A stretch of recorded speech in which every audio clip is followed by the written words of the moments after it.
At tatandanan kaya po itang meto nga kwento tungkol kay meto nga lalaki at suya king libutad ning dagat magdili-dili makasakayang malating bangka.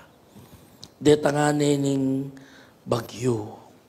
At siyempre, sapul-sapula niya mo naman ining malatinang bangka at malapit niya mo namang mitsab. Ining malatinang bangka. So, yung gawa na ninyo yung lalaki, may nga diya, king apong Ginoo. King kaya pa mga di, king malawot, ikit ne, maglakad dyan Ginoo. Jesus, king danom, papunta kaya. Ne?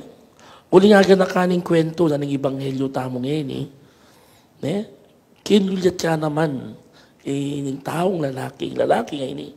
Nga na, nung ikayan Ginoo, yutos mong lumakad, punta ko kekat lumakad, king danom. May keni. Yan na naman ni Jesus. Uita, kiguan itang life jacket na nining tao. And then, biglakad siya with a life jacket. King kayang katawan. Eh? Ang miras siya, king harapan na nga pong Ginoo. Nga na ning Ginoo kaya, ba't migduda ka? Ay, naku mong pumigduda. Ginamit kang life vest eh. Ginamit kang life vest. Anyway, impong takot, pipilaya na katamo. Ing takot, pipilaya na katamo. Ing Ebanghelyo tamo ngayon, limdam tamo, nung makanano ing ding alagad o ding disipulo ni Ginutang Jesucristo, may takutan laking bagyong karelang darananan. At lalo na pang may takutan, niyang nakit lang multo. May takutan la. And worst of all, gawa ding multo, ang Ginoong Jesus. Kasi sobrang takot din niya, kilala ninoy niya. Po, anya dandamanda, dening alagada rin take note ha, kaila po, experts la, first fisherman la. Supposed to be sa neno kay makanyan, pero lawen nyo, may takutan lamon. That is one thing we have to note. Anyan yung dandamanan ng dimdam na San Pedro na yapin yung Ginoo, tapin, linakad siya, uling utos mo Ginoo, lumakad ko, puntalanda ka. What is so inspiring, or what is so significant, yapin ini, uli makalaway aking Ginutang Jesucristo, San Pedro, may kalakad siya, mapilan atakbang, few steps. Kawangis na ning Ginoo, lalakad niya mo naman kindanom. Makalakad siya, few steps, several steps. Uning dimdam ni ing tsup ning hangin. Mila koya focus. May focus na yapi ning tsup ning hangin. May kumpisayang linawe lalam. Oy tana. Limbog ne. Lulbog ne, lital by lital. And karin tampi sabihan ini. Karin niya itang reflection tamo. The focus that we need in life. Potang may defocus ka. Usually makanting malyari. Isipan me, makalakad ne dugo. Uning ikit, dimdam ning tsup ning angin. Minalikwas siya. Mila koya focus. Uy tapoy may gisangkan. O bati San Pedro, dimbogya. Madalas makanyang tama mo naman wari. We lose our focus on Jesus and give more focus karen problema at difficulties kimbieta mo. Ilang maging karime po tutuunin kaya kang atensyon, akakalingwan mo na yung focus mo. Ingapong Ginoo. Anya makanyang tami paparoro. Anyapin ing message kay katamo po tang whether we like it or not kasi den bagyo kimbiye kabud na daratang den. Tandaan tamo po maglakbe tamongan. Atin tamong meto nga goal and our ultimate goal would always be with God. Yan mo dapat tinglalin tamo. Along the way, datang na rin. Pero kailangan ka madidi-focus. Uling is to mag-focus ka rin, kamiras, tingke kang pupuntalan. Anya pinuni sabihan ng Stephen Covey, wari, think of an end in mind. Think of an end in mind. Panay lalawentang end mo. Because the others that would come, accidents na rin eh. Along the way they come. Remember, when you decided to do that, alalo reta.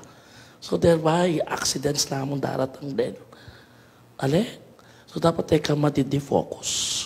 Don't look down, look up to God. Don't look at our storms of problems and difficulties, but let us focus on Jesus. Kaya mo, ituon tala ring matata mo kan Jesus. Although naturalesa kaya katamo itang mag-focus tamo, matutukso tamong i-focus tamong attention tamo kaya difficulties kin biya tamo o kaya king hangin na magdalang alun kin kaya katamo pa maglakbe at ulinita midala ko tamo control kasi kaya ka makafocus. Bala may lalako dyan po tam magumpisa ka magbike. Wari, may kutang mo, ba't sabyan na ning tuturo kaya ka lumawi ka king malawot. Ayos ito yung magawang linawi ka king malawot, kaya ka mabiyasa. Ale, kasi ka makapagbalansi.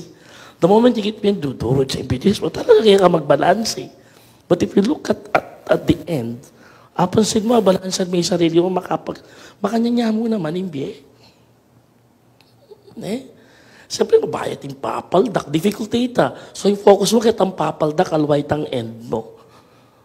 Di ba? Niya ka susulong. So, therefore, think of an end in mind. Yan.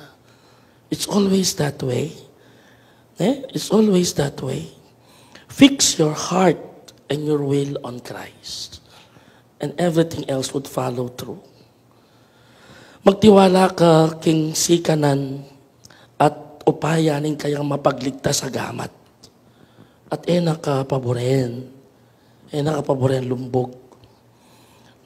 Nung inaos na ka, kimeto nga yobra for example, o king uri ning meto nga paralan ng biye, or for a greater level of faith, bino kay karetang grasyang kailangan mo. Bangkanita, asad-sad may tang pupuntalan mo. Basta, magtiwala ka kaya.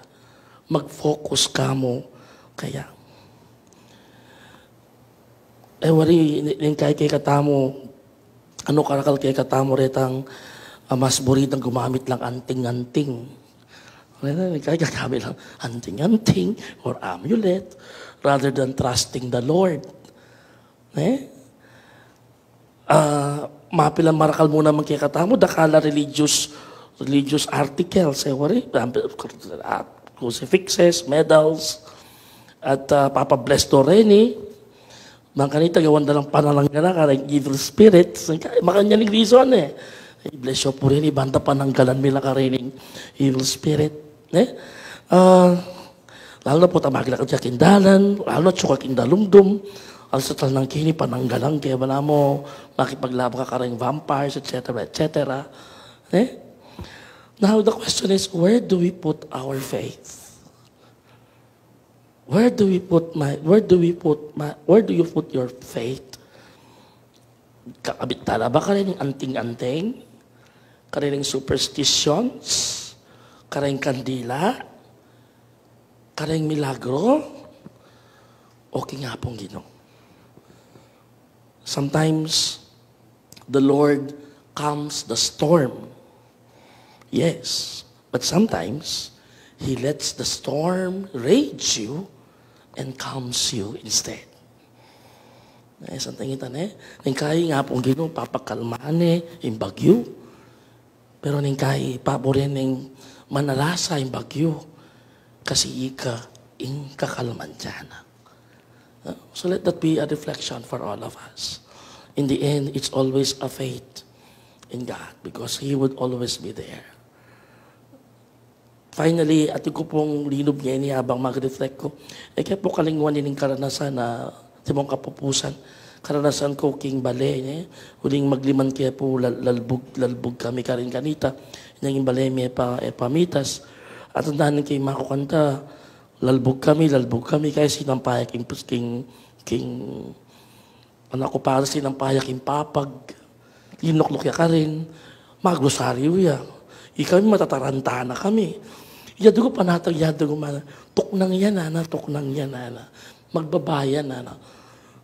Matay mo na balo, panas ming gamit, etc. Yadugo manalangin niya. Aba, lo and behold, after several minutes, mag-subside pinining ka. Wako na kayo nga na. It's one thing that struck me, even up to now. Every now there are things that are difficult. Masakit ito, pero it's our way and our faith. Apin tayo nga manungkot ng alanak ang balong tal na anak ko pa kanita, tayo ko akaring wanitang faith ng imangay ta. Wala mating niya magic. Kaya nakatapa po rin nga pong ginawa. Wita. Yun na mag-subside.